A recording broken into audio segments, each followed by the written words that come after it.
ముంబైలోని వీధిలో మద్యం తాగుతున్న వారిని మహిళల బృందం చీపుర్లతో కొడుతున్న వీడియో సోషల్ మీడియాలో వైరల్గా మారింది. మద్యం సేవించిన వారి వల్ల కలిగే ఇబ్బందులతో విసుగు చెందిన మహిళలు దీనికి పరిష్కారం కనుగొనాలని భావించారని వార్తా కథనాలు పేర్కొన్నాయి.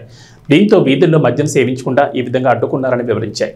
ఈ వీడియో నెట్టింట వైరల్ కాగా మంచి పని చేశారు, ఎలా చేస్తేనే వారికి బుద్ధి వస్తుందని ఓ యూజర్ కామెంట్ చేశారు.